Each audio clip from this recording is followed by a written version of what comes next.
It's 6,007 a.m., and the city outside your window hasn't fully woken up yet, but your mind already has. You reach for your phone, not out of habit, but out of expectation. Something is always moving, always updating, always changing while you sleep. Today, it's a number. A deposit that quietly appears in your account without announcement. Your annual bonus. You look at it for a second longer than you expected to. $280,000. Your base salary this year was $230,000. Total compensation just passed $500,000. There was a time when a number like that didn't belong to your world. It belonged to headlines, interviews, distant conversations about people who operated on a different level. Now it's yours, sitting in your account as if it has always been there. And yet, by the end of the week, most of it will already be gone. Not wasted, not misused, just distributed. Taxes take nearly half before you even process the number. Rent pulls its share. Investments are automatically allocated. Expenses, obligations, subscriptions, quiet upgrades in lifestyle. All of it absorbs the money with a kind of efficiency that feels almost mechanical. By the time Friday arrives, the number that once felt extraordinary has already been reduced to something normal, something expected, something that no longer changes how you feel. By 8:52 a.m., you are at your desk, screens lighting up your face as the day begins before you are fully ready for it. Emails stack faster than you can clear them. Messages demand decisions. Deadlines compress time into something tighter than it should be. You move through it all with precision because you have trained yourself to operate this way. You are not new anymore. You are not learning the system. You are part of the system. People rely on you. Your role carries weight. You execute at a level that justifies the numbers attached to your name. Maybe it's finance, maybe it's tech, maybe it's consulting, but the structure is always the same. You solve problems that matter to people who pay well to have them solved. Your apartment costs more than you once thought was reasonable, but now it feels aligned with your income. You don't think about small expenses anymore. You think about time, efficiency, access. Your net worth has crossed 1.5 million, and on paper, everything looks complete. You have reached a place that most people spend their entire lives trying to get to. And still, there is a quiet sense that something about the equation is unfinished. The shift doesn't arrive as a dramatic realization. It happens in a moment that feels almost insignificant. You are sitting in a meeting across from someone who doesn't operate like you do. The room is quieter than usual, not because there is less to say, but because the energy is different. You walk through your presentation, every detail structured, every number validated, every assumption supported. You have done this hundreds of times before, but the person across from you isn't reacting to the effort behind it. They are not focused on the complexity. They are not impressed by the process. They listen, they pause, and then they ask a single question. It's not technical. It's not complicated. But it reframes everything. They are not asking how the deal works. They are asking who owns it. The room shifts slightly, almost imperceptibly, but enough for you to notice. The meeting ends quickly after that. Decisions are made faster than expected. Outcomes seem almost predetermined, and as you walk out, you realize that for the first time, you are not questioning your performance. You are questioning your position. At the level you operate in, income is high, but it is still linear. It grows, but it grows in steps. Promotions, bonuses, incremental increases that reward effort and consistency. You are compensated well for what you do, but the structure underneath it has not changed. You are still trading time for money. Even at $500,000 a year, it is still an exchange. Your calendar controls your life. Your energy fuels your output. Your absence would eventually interrupt the flow of income. There is security in this, comfort in knowing that you are valuable, that your skills are recognized, that your trajectory is upward. But there is also a quiet limitation that becomes harder to ignore over time. You can improve your efficiency, you can increase your compensation, but you cannot scale yourself infinitely. There are only so many hours you can give, only so much energy you can deploy, only so much capacity you can expand before something starts pushing back. The transition begins without ceremony. There is no clear line where one phase ends and another begins. Your net worth grows gradually, crossing numbers that once felt distant. 2 million, 3 million, then higher. At first, it doesn't feel like anything has changed. Your routine remains the same. Your work ethic remains the same. But underneath the surface, something important is happening. Your investments begin producing results that are no longer trivial. A strong year adds hundreds of thousands to your portfolio.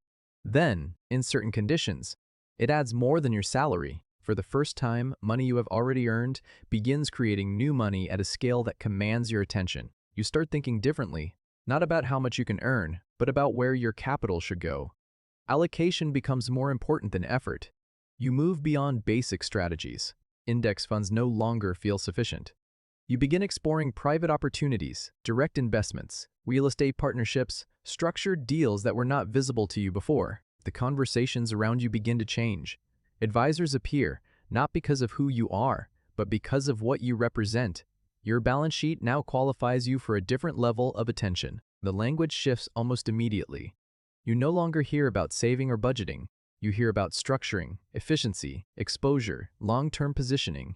Your mindset adapts slowly but permanently. Because now, your income is not your only engine. Your capital has started working, and it does not require your time in the same way your job does. This realization changes something deeper than your financial strategy. It changes your relationship with time. A portion of your life is no longer directly tied to effort, and once you experience that, even in small amounts, it becomes impossible to ignore. As your net worth continues to grow, another shift begins to take shape.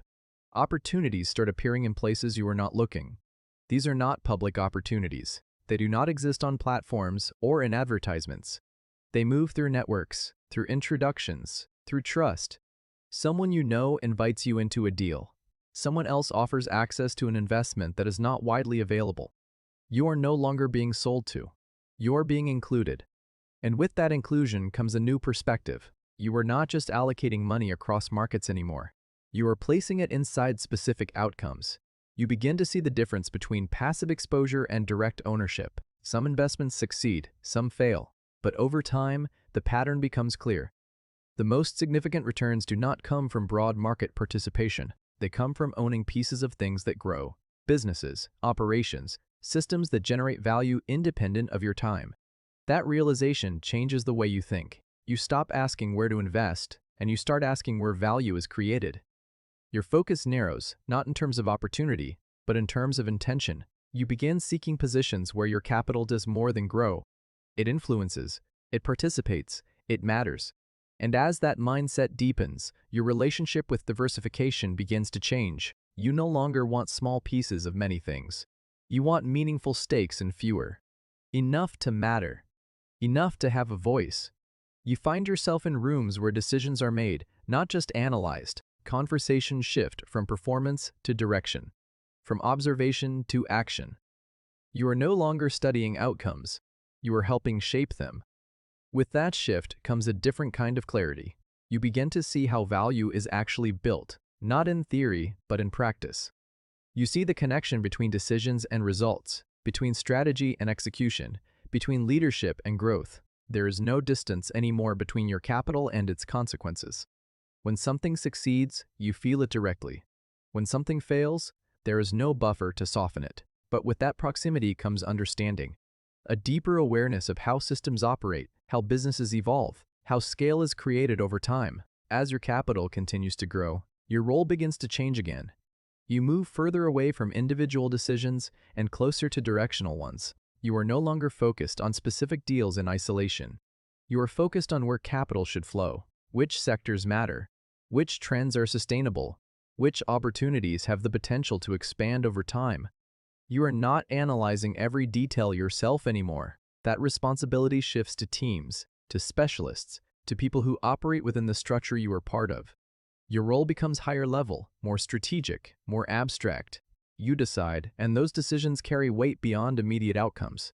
Capital begins to move based on your perspective, not just your participation. At a certain point, wealth stops feeling personal. It becomes structural. It exists within systems designed to manage, preserve, and deploy it across time. You are no longer thinking in terms of individual gains or losses. You are thinking in terms of long-term positioning, of resilience, of continuity. The numbers become larger, but they also become less relevant on a personal level. What matters is not the amount, but the structure that supports it. Eventually, the scale reaches a level where your involvement is no longer about participation at all. It is about design. Your capital exists within layered structures that operate across markets, across industries, across geographies. You are not simply reacting to opportunities. You are influencing where they emerge. Decisions made at this level extend far beyond individual outcomes. They shape industries, guide capital flows, and determine which ideas receive the resources to grow. And somewhere, far removed from all of this, someone is just beginning.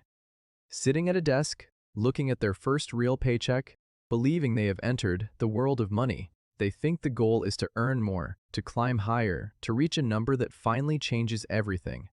And for a while, that belief will drive them forward. It will push them to improve, to grow, to achieve. But eventually, if they pay attention, they will notice the pattern. The people who move the furthest are not the ones who simply earn the most. They are the ones who transition.